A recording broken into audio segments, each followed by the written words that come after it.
Welcome into the Mecca podcast. We are joined by a very special guest, the referral from Volunteer Roadshow, our friend Catfish, and we have Pigskin Pete on. And you know what, Pete, I know you're a Clemson fan, but me and JC, we're kind of going to just talk like it's a Mecca podcast, man. And the news of the day is Jimbo. You play Jimbo all the time. Jimbo's leaving Florida State. What do you think about that, Pigskin Pete? I have a mixed feelings on this. I get a great deal of pride out of kicking Jimbo's butt every year, at least for the past few years. The only thing I like about him leaving is he is a great coach, first of all. And I don't like to see anybody who's seen my channel knows I'm an ACC homer. So I don't like to see great coaches leave the ACC and go to the daunted SEC. So I'm not too happy about that part of it. I'll be extremely curious to see who they get to replace him. And I'm sure you'll get into that in a second. But there's a lot of very interesting candidates out there for who can replace him. Yeah, my take on the whole Jimbo thing is actually I got a whole bunch of buddies that are big FSU fans, being from Florida. And, I'm getting some mixed emotions. Some are really happy, some are really pissed off. One thing, being from Florida that I've kind of noticed about Florida State of these past few seasons is that they're really, really good at recruiting. I mean, the recruiting classes that they bring in year out are top-notch. They're top-level guys. Jimbo is a great recruiter, and that's why I think he's going to have some success. Maybe not early with Texas A&M, but like throughout his course of him being the coach over at, with the Aggies. I think he's going to have a lot of success. Once like these spread finesse players start leaving the building and his guys start coming through the system, I think Jimbo's going to have a lot of success. I have to agree with that. Yeah, and Pigskin, so first off, I wanted to get your theory on why Jimbo left. And then did you see that video of that fan the other night going to that, for some reason, why would Jimbo Fisher have that, radio show? He was just setting himself up, wasn't he, for that fan? Well, first of all, why I think he left. To Clemson fans, I don't think this is much news, actually. This has been coming down the pipeline for a while. And if you go back and watch, how they have these, what do they call them, conference, the conference things before the season where they interview all the coaches, Media Day. During Media Day, the past couple of years, they ask him a lot about Clemson and Dabo Swinney's success. And he's very vocal about the fact that Clemson has invested a lot of money into facilities and recruiting and hiring assistant coaches and that sort of thing, almost daring Florida State to match that, which clearly they aren't. And he's been very vocal about that. I don't think it's really much of a mystery why he left. I think that's why he left. He's been at odds with the administration there, with the athletic department there for a number of years now. And I think it all really just came to a head. And I'm not surprised he's leaving. He got a pretty lucrative deal at A&M. You can't blame him for leaving for that reason. Yeah, and one more thing I want to say before I let Jet Central hop in is, did you hear, it's kind of like public knowledge, but Jimbo Fisher's old wife, basically cheated on him with a University of Florida player. And Right. That situation is awkward as hell, it seems like. Yeah, and that may have something to do with it as well. The fact that he may want to get as far away from Florida as he can without going to the Pac-12. So, yeah, I don't know how much that actually played into it. I know he has a son, and that'll be interesting to see whether his son goes with him to Texas or stays, Florida in Florida with his wife. I'm sure his wife got half, and she probably, has the house in Tallahassee and all of that. I'm not sure how much that played into it. That's only speculation. Yeah, it's I know the money obviously was a big driving force in Fisher leaving.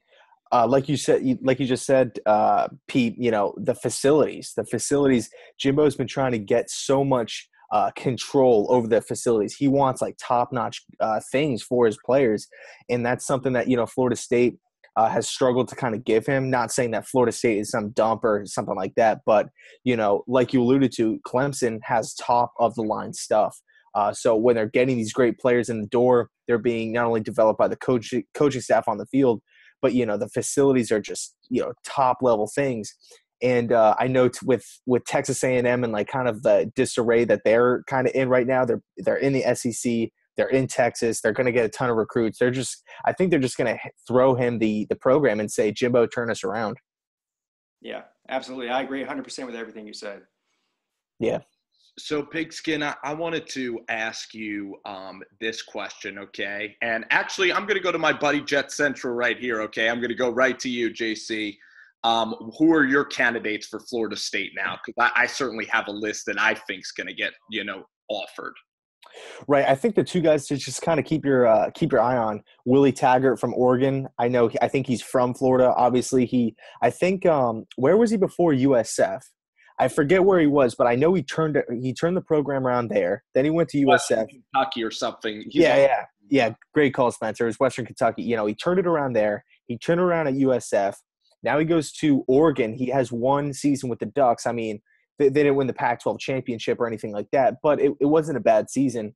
I could see him coming back down to Florida. I know Florida State has some level of interest in trying to recruit him back to the state of Florida.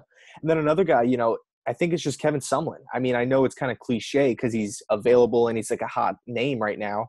But if Florida State can't land any of these top guys, kind of like if they have the same kind of trouble that Tennessee is in right now, I could just see him going after just a big name, Kevin Sumlin, and just getting him in the door and just kind of hoping for the best. Sure. And Pigskin Pete, you have any names that you think? Yeah, if I were a Florida State fan, I would want Kevin Sumlin. And I'll get into Kevin Sumlin in a second. There are a couple of other interesting names, though. I know Scott Frost has been out there as a candidate. He's not been hired yet. Everybody, the consensus is that he's going to go to Nebraska where he played football, and he probably is. But if I'm a Florida State official, I'm making a call to UCF and Scott Frost and making him an offer, no doubt. Now, let's assume that he doesn't take the job. The most interesting candidate, let's forget about Kevin Sumlin for a second, is Lane Kiffin. He's down in Florida. The question is, do they want that sort of controversy, that sort of coach in Florida State? I would be the one to say that he would probably be a much better fit there than he was at Tennessee or at USC. Clearly, he's got a past, and some people aren't going to get past that. But there's no denying that he's not a great football coach, and I do think that they're going to go after an offensive guy rather than a defensive guy. Now, Kevin Sumlin, like I said, if I were a Florida State fan, that's probably would be my first choice. How this guy got fired from Texas A&M, I will never understand. He's the most successful coach there in 50 years. I mean, he's the only coach in the past 50 years to finish them in a top 5 ranking at the end of a season. He had a winning record in the SEC. I guess whenever you're going up against Nick Saban every year, you can justify firing him. But if you go to Florida State, you got to go up against Dabo Swinney every year. Not much of a difference there, in my opinion. Hey, Pigskin Pete, I know that I've welcomed you on the show, but now that we've kind of gotten in the trust tree, I'm going to kind of go ahead and start punching you back a little bit on why Kevin Sumlin was fired. I'll tell you why he was fired, and then I'll let you respond. I think it's because the second half of the year, A&M is awful in the month of November. The wheels fall off. If you look at A&M, they did have Johnny Football, transcendent player. I'll give Sumlin credit. Kevin Sumlin, too, I'll admit, Kevin Sumlin is a great guy. Like, he seems like a guy I'd want to be good friends with. He seems like he has that presence, like unlike even Elaine has. But if you followed A&M, Kyle Allen transferred, Kenny Hill transferred. They have a lot of flux with these quarterbacks transferring. You have some sort of instability with the defensive coordinators, the offensive coordinators, whether it's Malzone. You just had so much, like all these players getting in trouble. So I think what do you think about the second half of the year problems in November? Or do Pigskin Pete, what do you think about that whole Kevin Sumlin narrative? I mean, I would have to agree with you there. Now, I guess I'm speaking as just a college football fan and not a Texas A&M fan. I suppose maybe if I were a Texas A&M fan, I may have a different outlook on this. As a college football fan, I just look at the body of work, though. And, if you're going to fire everybody who can't win that division, then you're going to fire the whole conference, because basically it's Alabama and everybody else. Clearly. He was not bad whatsoever, though. I mean, yeah. 1 win, so So now, a lot of firing somebody like Kevin Sumlin, who's been semi-successful there, has to do with, it's always who can you get that's better than him. If they get Jimbo Fisher, which they have now, then I would consider that an upgrade. So it looks to me like they made a good move. But in the beginning, I was questioning a little bit. You do make a great point, though. He does tend to fall apart during the second half of the year. And that's probably pretty inexcusable. Yeah, the one thing I just kind of wanted to throw in about Sumlin real quick over at when he was at Texas A&M is, growing up, Texas A&M was almost like an afterthought. Now, I know it was different conferences and whatnot, and it could just be like, them being in the SEC, and they had the recent success with Johnny Manziel, Heisman winner, and stuff like that. But Kevin Sumlin really kind of made Texas A&M and the Aggies kind of relevant again. I think, you just said, he turned them around. I mean, winning record in the SEC, it's really great stuff, and it's always kind of goes back to the saying, the grass is always greener. It's always like, can we get another better coach? So that's kind of, I think, what it always comes down to. When you look at Jimbo, when you look at A&M, though, guys, I think it's because like they built this Kyle Field Stadium. I think A&M has just it's the Texas oil money has just came into that program. And the cool thing is with Jimbo, like you guys are saying, if Jimbo ever wins the SEC West over Nick Saban, ever wins a title, he's going to get a statue there. That's why I thought that the deal was a no-brainer. Now, I want to ask this question to Pigskin Pete, so Florida State, they had Bowden for 30 years. So it seems like weird territory, doesn't it? It seems like they might be ill-equipped right now for the coaching hire. Yeah, it's definitely weird territory for them. They're one of those schools that has coaches for long periods of time. And actually, if I'm sure you guys know, Jimbo Fisher sort of waited in the wings for Bowden to retire for a few years there, and was sort of the heir apparent that was supposed to lead them through the next 15 to 20 years. Which clearly that relationship has deteriorated. He did win a national championship there. He did have several ACC championships there. I mean, very successful there. But you're right. It is sort of a weird situation whenever you've had that, least that little amount of coaches over such a long period of time. It's not like these other schools that go out and hire somebody every 2 or 3 years. And especially something that happened so suddenly in their eyes is they weren't sure whether he was leaving or going. And now here we are at the end of the season, and they're scratching to try to find a guy that some other school out there isn't going to, snatch up first. Yeah. And so I wanted to ask this question to Jet Central. You look at Auburn right now, and Gus Malzahn, he's been rumored for the longest time to go to Arkansas because that job's come open. He's from there. If you're Auburn, even if you go on the playoff success, would you still want a guy like Gus Malzahn there? And JC, what do you think about Mike Leach coming to Auburn if Gus decides to hop over to Fayetteville? Yeah, that's the thing, is that it's like, is Malzahn going to jump ship to his kind of dream job in such a good season? I mean, of course, the season's not over. They can make the playoffs and even, have more success. But I think right now, I think if Auburn loses, there's the percentage goes up from here to here of him going to Arkansas. But if Auburn wins, I think he's probably going to stay put. But, you make a good point, Mike Leach going to Auburn. It's just the thing is with Auburn is that it's there's so many there's just it's such a small pool of coaches left. You know what I'm saying? There's not that many good viable options left if you're Auburn, because they're so late. They're so late to the party as far as the coaching staff goes on trying to figure out who they would bring in. And it's not like Malzahn is going to announce his departure today or tomorrow. It's probably going to have to come after this weekend. Or after the playoffs, after the season. So I really don't see Malzahn leaving. If, hypothetical, if Leach does end up in Auburn, I don't really like the fit, just because when I think of SEC, I think of, I think of good defense. And I think if your defense is constantly out on the field, by your offense going 3 and out, with Mike Leach's air raid system and him trying to put up 50 to 60 points a game, you can't really just go walk into Alabama. You can't walk into LSU, UF, and just expect that you're going to drop 55 on them, each and every game. I really don't think that's like the formula for SEC football, but that's just kind of my opinion. Sure. Pigskin Pete, I want to ask you this question. You hear, of course, you've probably couldn't have missed all the drama going on just a couple of hours, west of South Carolina there with Knoxville and the Tennessee Vols. And I want to ask you this question because, me and Jet Central, we're still, we're in our mid-20s. And we kind of remember when Clemson was 8-4, the whole term that you hated that Spurrier called Clemsoning. And how did Dabo transform Clemson? And were you frustrated when the mainstream media said back in the mid-2000s that Clemson wasn't a top-tier job? Well, yeah. I mean, first of all, whenever that job became available, there was a lot of interest from big-name coaches all around the country to want to come to Clemson.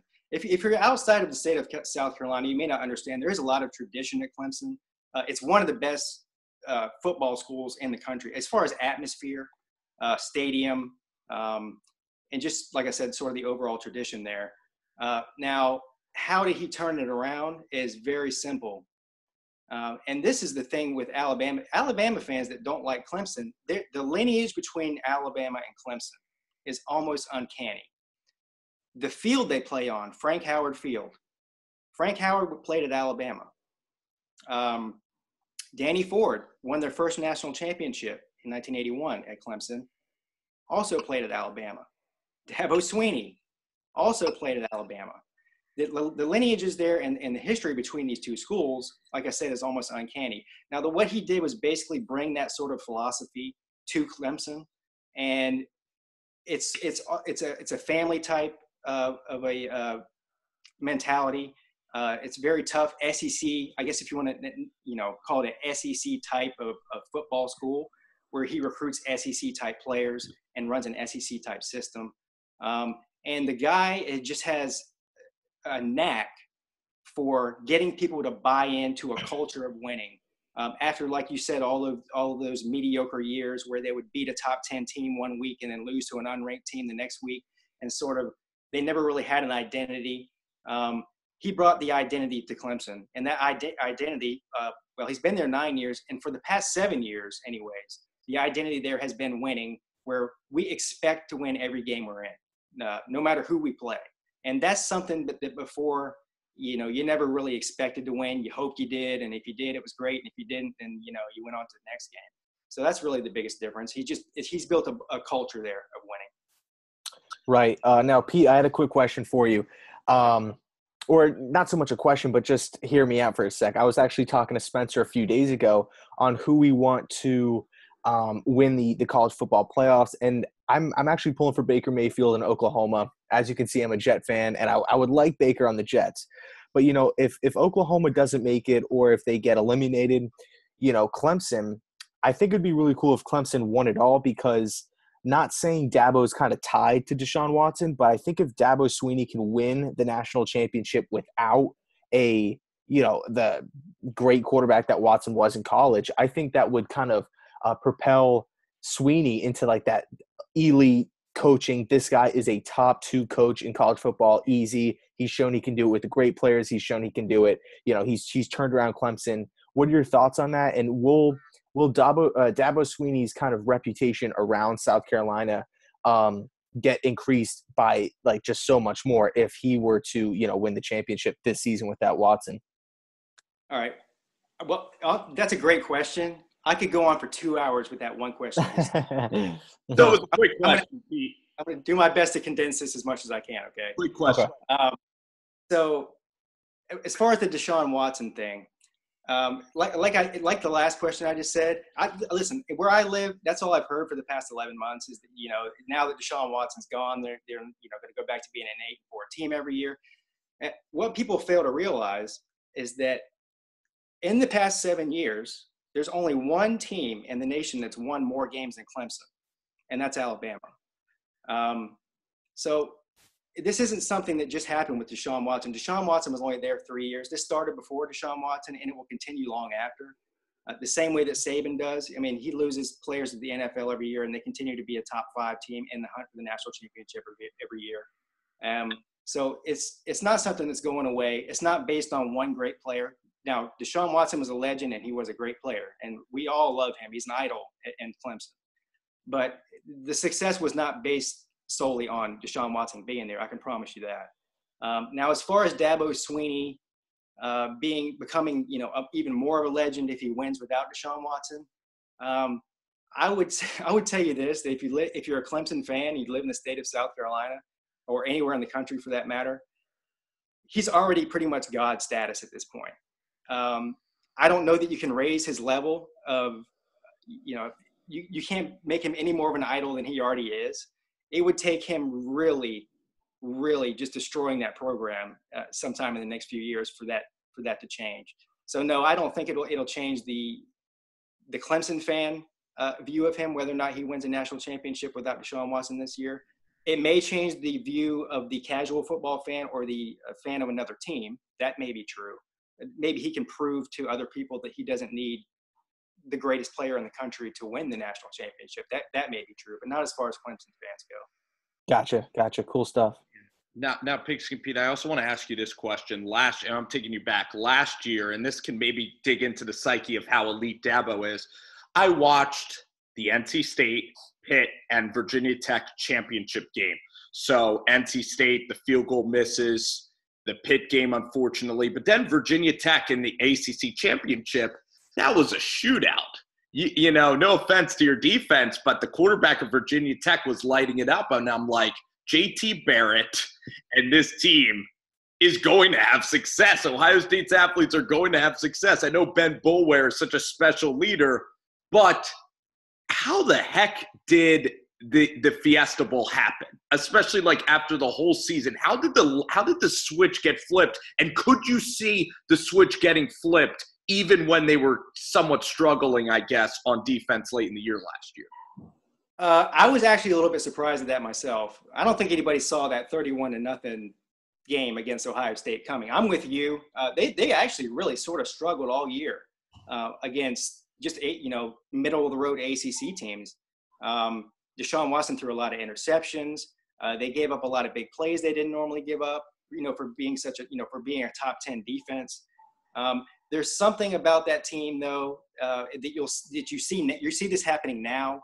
You saw this happening last year and even the year before that they sort of struggle in the middle of the season trying to figure things out, and when it comes to championship mode, they hit a whole nother gear. Now listen, I'm not delusional to think that as soon as they get into a championship game or a playoff game, they're all just going to road grade everybody. I don't believe that. I believe that once you get into championship mode, anybody can win. And if they get beat this weekend, I wouldn't be shocked. I don't expect it to happen, but I wouldn't be shocked. But I think that there is a sort of a mode that Swinney and that coaching staff gets these players in a mindset into, that they play their best football at this time of the year whenever they're supposed to be playing it. Yeah. Sorry, go ahead, Jets. Go ahead, JC. Yeah, I just wanted to add on because it seemed like Clemson, it was almost like they were just in some neutral mode, like just going through the season.